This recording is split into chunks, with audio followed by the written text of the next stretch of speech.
Good morning, students. Welcome you all to my YouTube channel PEC Academy Kurukshetra. My dear students, today I am here and making a special video.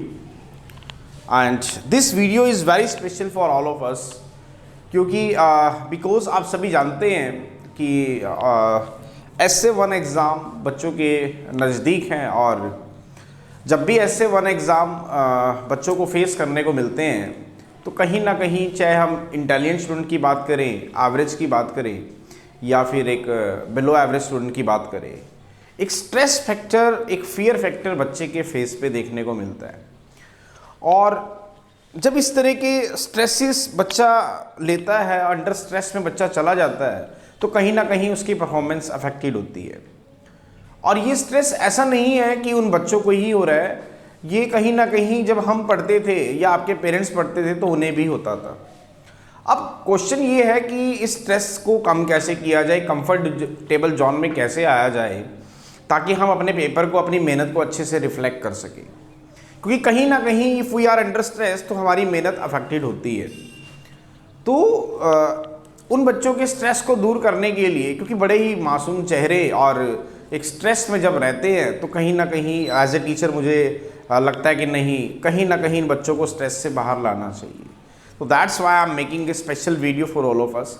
और चाहे वो हम किसी भी school की बात करें, चाहे हम डीपीएस स्कूल की बात करें, चाहे महाराणा प्रताप की बात करें, चाहे डीएवी की बात करें, चाहे अग्रसेन की बात करें, विजडम की बात करें, means if you talk about any of the school, तो हर बच्चे को कहीं ना कहीं एक स्ट्रेस है। और वो स्ट्रेस इसलिए नहीं है कि उन्होंने तैयारी नहीं की, वो स्ट्रेस इसलिए है कि पूरे साल हमने मेहनत की है, पूरे 6 महीने टीचर ने हमें मेहनत की है हमारे ऊपर और हमने भी बहुत अच्छे से उस पर फोकस किया है, लेकिन still we are in confusion. अब वो कन्फ्यूज़न्स क्या है जो बच्चों के एक स्ट्रेस का कारण है? वो कन्फ्यूज़न ये है कि प्रिपरेशन तो सारी हो गई है, बट पेपर में किस तरह के क्वेश्चंस आएंगे, कितने कितने मार्क्स के होंगे और कैसे हमें उसे अटेम्प्ट करना है, ये एक बहुत बड़ा एक टास्क है आज बच्चों के लिए और इसीलिए बच्चा अंडर स्ट्रेस है। तो आई एश्योर्ड कि इस वीडियो को देखने के बाद इन सभी क्वेश्चंस के आंसर्स आपको मिल जाएंगे और साथ ही जो आपका स्ट्रेस फैक्टर जो आपके फेस पे आ रहा था वो भी परमानेंटली फिनिश हो जाएगा और आप एक कंफर्टेबल जोन में आके पेपर को अच्छे से अटेम्प्ट कर पाएंगे और अपना रिजल्ट 101% दे पाएंगे। तो चले आज की इस वीडियो को स्टार्ट करते हैं जो कि बड़ी इंपॉर्टेंट रहने वाली है। और स्टार्ट करने से पहले एक रिक्वेस्ट मोड पे मैं आपसे एक बात करूंगा कि अगर आप चाहते हैं कि इस तरह के वीडियोस आप तक पहुंचते रहें ताकि आपको फाइनल ईयर में या बोर्ड के एग्जाम में कभी भी स्ट्रेस ना हो, तो उसके लिए आप मेरे चैनल PEC अकेडमी कुरुक्षेत्र को सब्सक्राइब करें, नोटिफिकेशन ऑन करें। It is must for all. ऐसा इसलिए कि अगर आप नोटिफिकेशन को ऑन करते हैं तो आगे आने वाले मेरे जो वीडियोज़ हैं, चाहे वो मोटिवेशंस को लेकर हों, चाहे वो आपके स्टडी को लेकर हों या स्ट्रेस रिमूविंग वीडियोज़ हों, वो आप तक पहुँचते रहेंगे। तो माय डियर स्टूडेंट्स, और मैंने इस चैनल के अंदर अब जो है बच्चों की कंफर्टेबिलिटी के लिए अलग अलग प्लेलिस्ट भी बना दी हैं ताकि आप हर एक चैप्टर्स पे अलग अलग जाके उन वीडियोस को वॉच करके अपने कंसेप्ट को क्लियर कर सके। तो चले, प्रदीप की बुक आप ओपन कर लीजिए और आई थिंक शायद आपने ओपन कर भी ली होगी। हाँ, आज हम बात करेंगे चैप्टर 4 मोशन इन प्लेन में और ये देखेंगे कि जब भी एग्जामिनर एक पेपर को सेट करता है तो किस किस तरह के क्वेश्चंस वो आपसे एग्जाम में पूछ सकता है। तो चले हम स्टार्ट करते हैं चैप्टर 4 मोशन इन प्लेन में। इसमें सबसे पहला है हमारे पास वेक्टर्स। तो वेक्टर्स में एक बड़ा ही सुंदर क्वेश्चन बनता है, what are the scalar and the vector quantities explain. What are the scalar and vector explain. What are the scalar and vector explain, कि स्केलर और वेक्टर क्या है इसको आप एक्सप्लेन करें। अगर ये क्वेश्चन आता है तो आपका 2 मार्क्स का आएगा। You have just give the definition of scalars and these are those physical quantities having only magnitude only, not a direction. For example जैसे distance. And vectors are those physical quantities having magnitude as well as directions, जैसे कि displacement. फिर उसके बाद अगर हम थोड़ा सा आगे चलेंगे तो टाइप्स ऑफ वेक्टर्स के बारे में पूछा गया है, जैसे कि पोलर वेक्टर है आपके पास, एक्सियल वेक्टर है, और देन उसके बाद आपके पास अगर हम बात करें तो नेगेटिव वेक्टर है, को इनिशियल वेक्टर्स हैं, मॉडुलस है, यूनिट वेक्टर है, और कोप्लेनर वेक्टर्स हैं, लोकलाइज वेक्टर्स हैं। तो इसमें एक क्वेश्चन आपका 101% वो 2 या 3 मार्क्स का पूछ सकता है, जैसे कि explain the flowing terms. Explain the following terms, वो आपको 2 या 3 टर्म्स दे देगा जिसको आपको एक्सप्लेन करना होगा। 3 मार्क्स का क्वेश्चन है। फॉर एग्जांपल जैसे कि मैं को इनिशियल वेक्टर की बात कर लेता हूँ, तो आपको को इनिशियल वेक्टर की डेफिनेशन देनी है। सेकंड, सपोज मैं मॉडुलस ऑफ वेक्टर की बात कर लेता हूँ, तो आपको मॉडुलस ऑफ वेक्टर की डेफिनेशन देनी है। थर्ड, सपोज मैं आपसे नेगेटिव वेक्टर की बात कर लेता हूँ, तो आपने नेगेटिव वेक्टर की डेफिनेशन देनी है। फोर्थ, सपोज मैं आपसे यूनिट वेक्टर की बात करता हूँ, तो आपने यूनिट वेक्टर की डेफिनेशन देनी है। सपोज मैं आपसे लोकलाइज वेक्टर की बात करता हूँ, तो आपने लोकलाइज वेक्टर की डेफिनेशन देनी है। सपोज मैं आपसे कोलिनियर वेक्टर की बात करता हूँ, तो आपने कोलिनियर वेक्टर की डेफिनेशन देनी है। मतलब इसमें से 1 या 2 डेफिनेशंस वो 101% आपसे पूछ सकता है, लेकिन इसमें सबसे इंपॉर्टेंट जो डेफिनेशंस है आपकी, वो है आपके पास मॉडुलस ऑफ वेक्टर, को initial vectors, unit vector and negative vectors. तो इसकी जो डेफिनेशंस है वो 101% आपसे एग्जाम में पूछी जा सकती हैं। ठीक है, थोड़ा सा आगे चलेंगे हम, तो हमारे पास एक बड़ा ही इंपॉर्टेंट आर्टिकल आता है, triangle law of vector addition and parallelogram law of vector addition. ये अपने आप में 4-4 नंबर के क्वेश्चन है जो एग्जामिनर आपसे 101% एग्जाम में पूछेगा, और उसमें क्वेश्चंस आपको वो इस तरीके से देगा, state and explain triangle law of vector addition, state and explain triangle law of vector addition. ये क्वेश्चन वो आपसे 4 मार्क्स का पूछेगा। इसी तरह सेम मैनर से वो पूछेगा स्टेट एंड एक्सप्लेन पैरेललोग्राम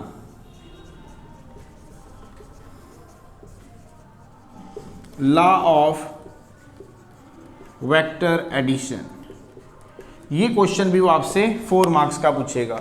मतलब इन दोनों में से एक क्वेश्चन आपका कंफर्म्ड है, लेकिन मोस्टली वो आपको triangle law of vector addition के बारे में बात करता है। बस सपोज अगर उसने 1 से ज़्यादा सेट्स मतलब बनाए हैं, तो उस केस में एक सेट में वो triangle law of vector addition के बारे में बात करेगा, और दूसरे सेट में वो आपसे parallelogram law of vector addition के बारे में बात करेगा। तो ये जो कुछ एक इंपॉर्टेंट टॉपिक्स जो मैंने आपके साथ डिस्कस किए, इससे इतने नंबर के आपसे पूछे जा सकते हैं। और अगर आप इन क्वेश्चंस के आंसर्स को जानना चाहते हैं, then you have to go to my YouTube channel PC Academy Kurukshetra.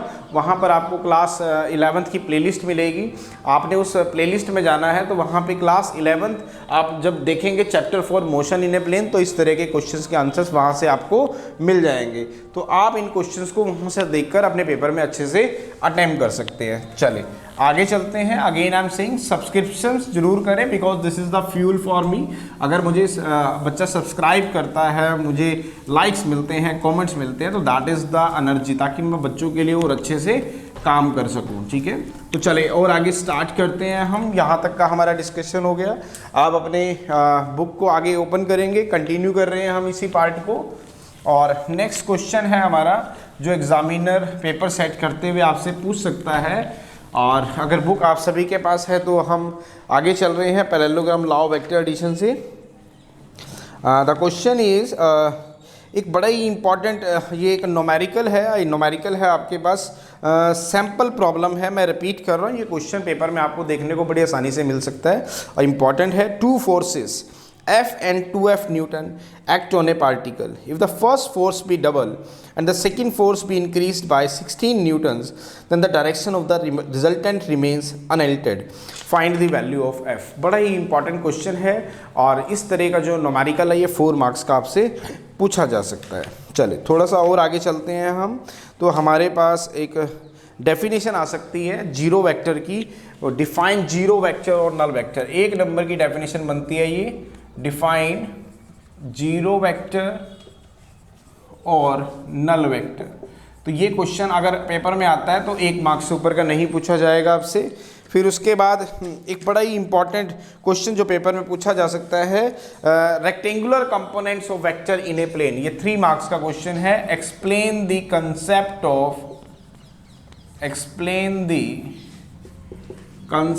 Of rectangular components of vector in a plane. Explain the concepts of rectangular components of vector in a plane. 4 marks का ये question आपसे पूछा जा सकता है और इस तरह के क्वेश्चंस टीचर ने क्लास में आपसे डिस्कस भी किए होंगे। फिर भी अगर आप इन क्वेश्चन को बहुत अच्छे से देखना चाहते हैं तो again I am saying you have to go to my YouTube channel PEC Academy Kurukshetra. वहाँ पे आपको एक प्लेलिस्ट मिलेगी, उस प्लेलिस्ट में इस तरह के क्वेश्चंस आपको देखने को मिल सकते हैं। चलिए आगे चलते हैं डॉट प्रोडक्ट और क्रॉस प्रोडक्ट पे। तो इसमें आपके एक एक नंबर की डेफिनेशन पूछी जा सकती है। Define dot product of two vector, define dot product of two vectors, ये आपका एक नंबर का क्वेश्चन पूछा जा सकता है। सेम मैनर से define cross product of two vectors, ये भी आपका क्वेश्चन एक नंबर में पूछा जा सकता है। और याद रखें इसके ऊपर न्यूमेरिकल्स भी आप फाइनल एग्जाम के लिए जरूर करके जाएंगे। मे बी शायद ऐसे 1 में एग्जाम में इस तरह के न्यूमेरिकल्स ना पूछे जाएं क्योंकि थोड़ा सा हार्ड हो जाता है बच्चों के लिए, बट फाइनल एग्जाम में इस तरह के न्यूमेरिकल्स पूछे जा सकते हैं। तो किस किस तरह के जो न्यूमेरिकल्स, चाहे हम ऐसे 1 में बात करें, किसी भी स्कूल का बच्चा हो अगर वो डालता है एग्जामिनर, तो किस किस तरह के जो न्यूमेरिकल्स हैं आपको पूछे जा सकते हैं, उसको आप मेरे चैनल पर जाकर, my channel is PEC Academy Kurukshetra, वहाँ पर आप जब class 11th chapter four motion in a planes में जाएंगे तो वहाँ पे आपको इस तरह के बहुत सारे न्यूमेरिकल्स देखने को मिल जाएंगे। तो वहाँ से आप उन न्यूमेरिकल्स को स्टडी कर सकते हैं। ठीक है, तो चलिए थोड़ा सा और आगे चलते हैं। हम आगे चले तो हमारा एक बड़ा ही इम्पॉर्टेंट एक पार्ट आने जा रहा है जिसमें से कम आपका ज़्यादा नहीं तो 8 या 10 नंबर का पूछा जा सकता है। ये पार्ट आपने नहीं छोड़ के जाना, दैट इज़ प्रोजेक्टाइल। इसमें सबसे पहला इम्पॉर्टेंट क्वेश्चन जो बनता है और पेपर में पूछा भी जाता है, सबसे पहला, what is projectile, show that the path of the projectile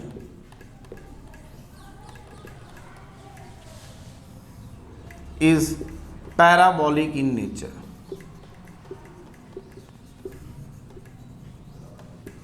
When it is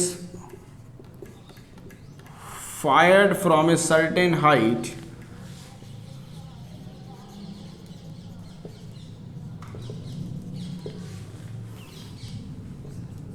from the ground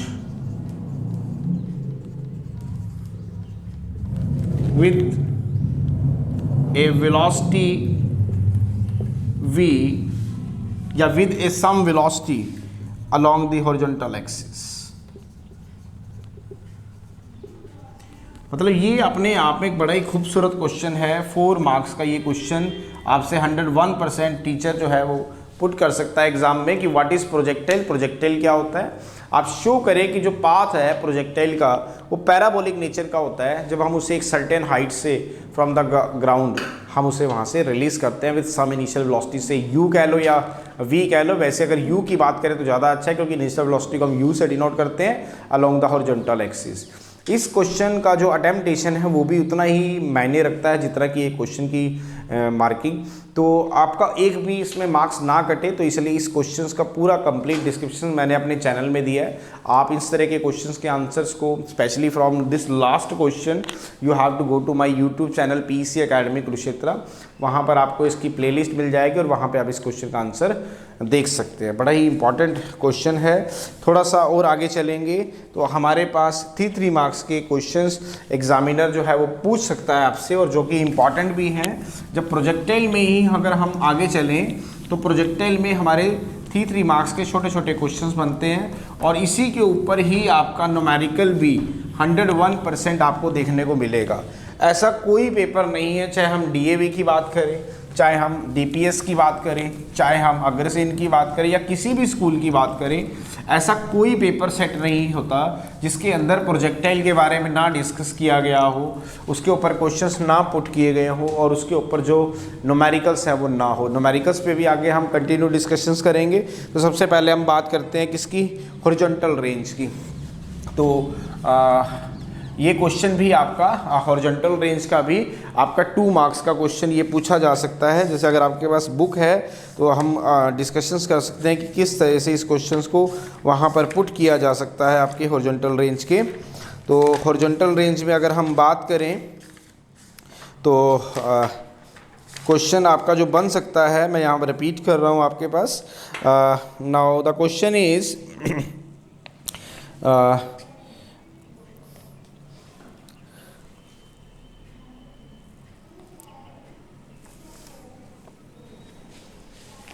हाँ, क्वेश्चन आपका किस तरह से आ सकता है भाई, व्हाट इज हॉरिजॉन्टल रेंज या drive the expression for the horizontal range of the projectile which is fired from a certain height from the ground along A horizontal axis. तो आपको हॉरिजॉन्टल रेंज का वो आर्टिकल जो है इसमें drive करना होगा। थोड़ा सा और आगे चलते हैं तो हमारे पास एक बड़ा ही खूबसूरत एक न्यूमेरिकल है जिसे आप नहीं छोड़ के जाएंगे, बड़ा ही इंपॉर्टेंट है, मैं यहाँ डिस्कस कर रहा हूँ। ए projectile is fired horizontally with a velocity of 98 meter per second from a hill 490 meter high. Find first the time taken to reach the ground, the distance of the target from the hill and the velocity with which the body strike the ground. मैं दोबारा repeat कर रहा हूँ, बड़ा ही important numerical है, examiner इस तरह के न्यूमेरिकल्स पूछता है। A projectile is fired horizontally with a velocity of 98 meter per second from a hill 490 meter height. Find first the time taken by the particle to reach the ground, the distance of the target from the hill and the velocity with which the body strike the ground. बड़ा ही important ये article है और paper में इस तरह का article जो है पूछा जा सकता है। इसके साथ ही एक बड़ा ही इंपॉर्टेंट एक क्वेश्चन है जो आपसे पूछा जा सकता है। Define trajectory of the projectile and drive the equation of the motion of the projectile when the projectile is to be fired at some angle. ये क्वेश्चन आपका 4 मार्क्स का पूछा जा सकता है। Define trajectory of the projectile, trajectory of the projectile and drive the equations of motion of the projectile and drive the equation of motion of the projectile when fired at some angle, say theta, when fired at some angle say theta with the horizontal direction.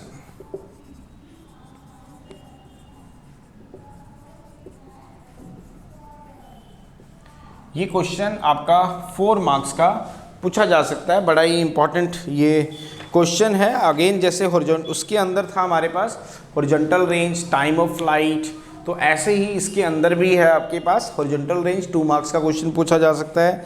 Maximum horizontal range projectile. हाँ, एक question जो बहुत बार examiner आपसे पूछता है वो कहता है कि show that there are the 2 angle of projection for which the horizontal range is the same. क्या क्वेश्चन है? Show that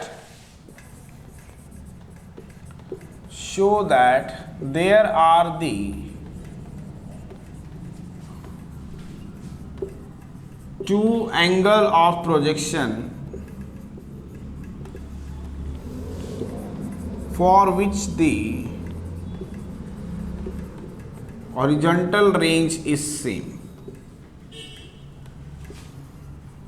Horizontal range is same. ये क्वेश्चन भी आपका 4 मार्क्स का पूछा जा सकता है। बड़ा ही इंपॉर्टेंट ये क्वेश्चन है। थोड़ा सा आगे चलेंगे।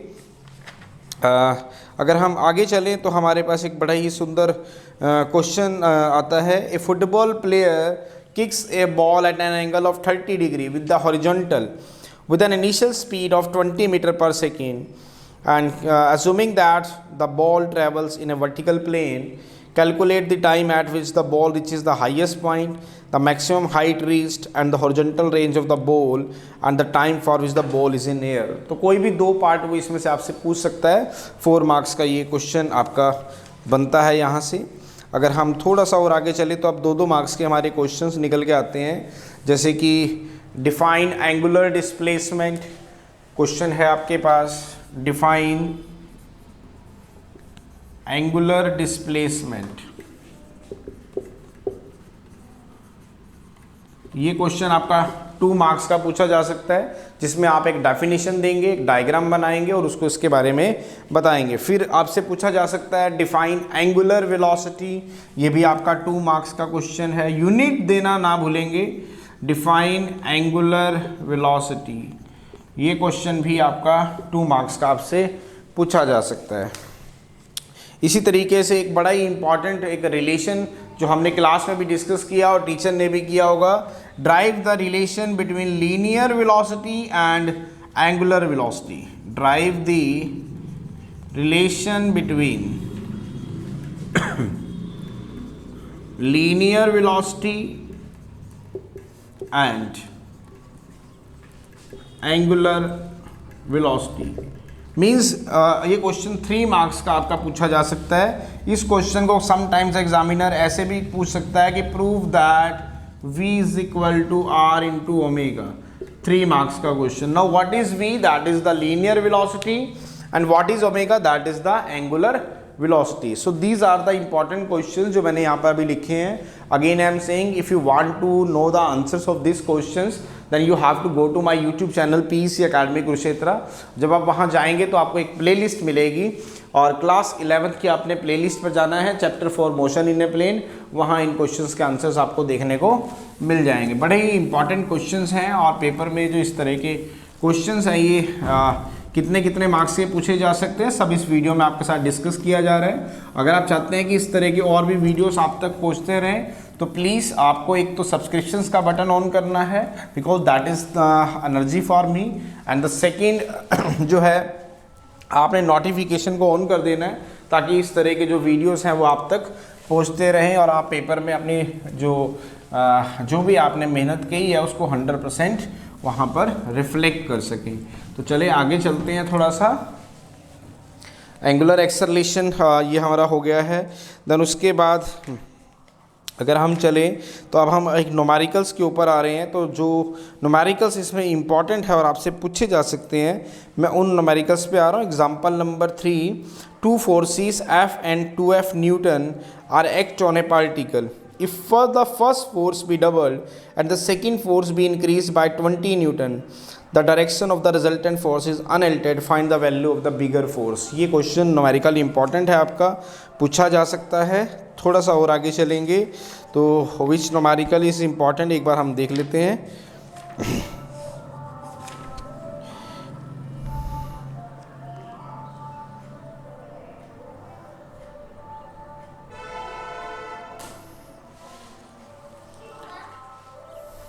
चले, एक इम्पॉर्टेंट न्यूमेरिकल है. A bullet fired at an angle of 30 degree with the horizontal hits the ground 3√3 kilometre away. Can we hit a target at a distance of 6√2 kilometre by adjusting its angle of projection. ये important numerical है. इसका video मैंने अभी पीछे ही बनाया था और बड़ा ही इंपॉर्टेंट था, वहाँ से आप इसको देख सकते हैं. थोड़ा सा और आगे चलते हैं तो हमारे पास जो इम्पॉर्टेंट न्यूमेरिकल्स हैं वो आप कर सकते हैं. चले, it is more than enough. अब हम कुछ एक MCQs पे आ रहे हैं.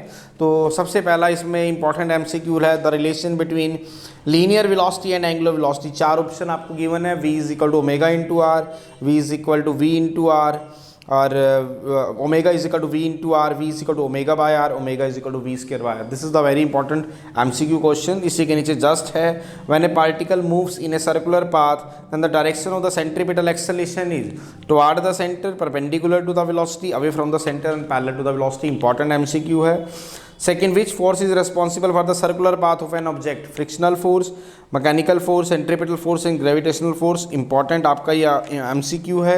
थोड़ा सा और आगे आएंगे तो एक है in uniform circular motion both velocity and accelerations are constant. Velocity changes and acceleration is constant. Velocity is constant and acceleration changes. Both velocity and acceleration changes. Important है आपके पास.